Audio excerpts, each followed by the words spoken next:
Hello everybody and thank you so much for joining me. Welcome back to my channel. Don't be shocked, it's Peywand here. I know it's been a long time since I didn't do face cam videos. I'm so excited about today's video because today I'm gonna dive into common expressions that you probably did not learn in your English classes. And I also put your names in my examples, so you can find your name in my examples, and I really got something to tell you.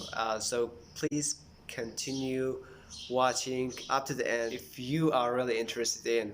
Let's get started.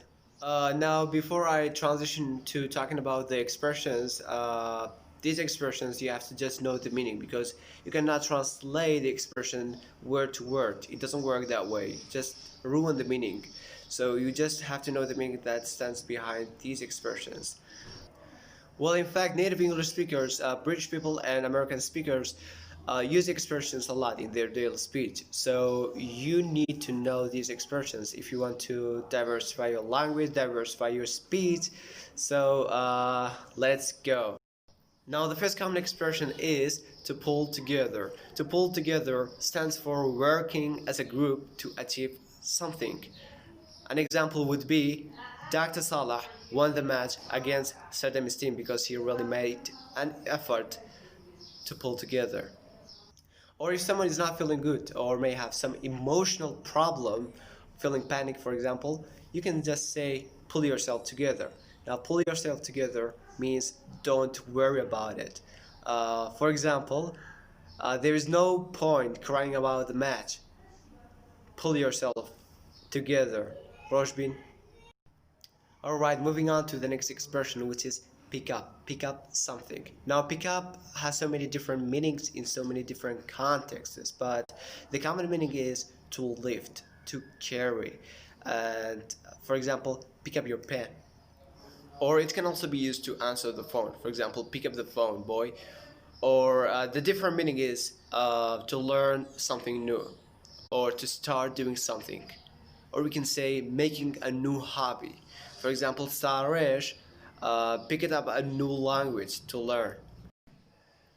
Okay, the next one is a bunch of. It becomes a bunch of.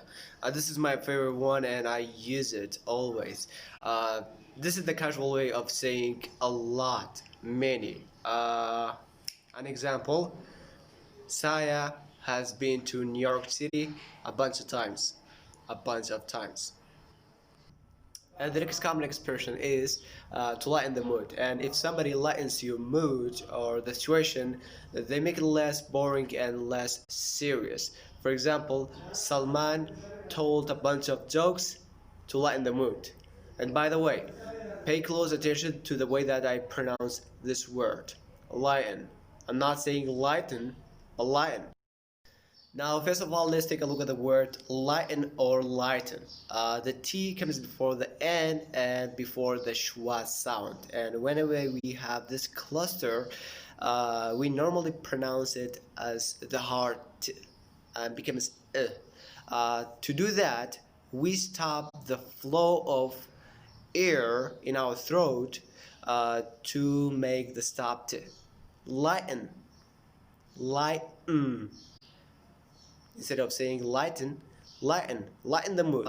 In American English, it becomes lighten, just like mountain. It's a global stop. Instead of saying lighten, we can say lighten. You can say lighten. There is no problem of saying that, but if you want to sound more like a native speaker, you can say lighten. And by the way, if somebody lightens your mood, they make you feel more relaxed and more happy.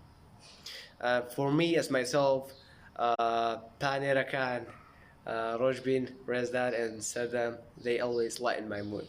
And the next common expression, which is very common in the United States of America, is day to day.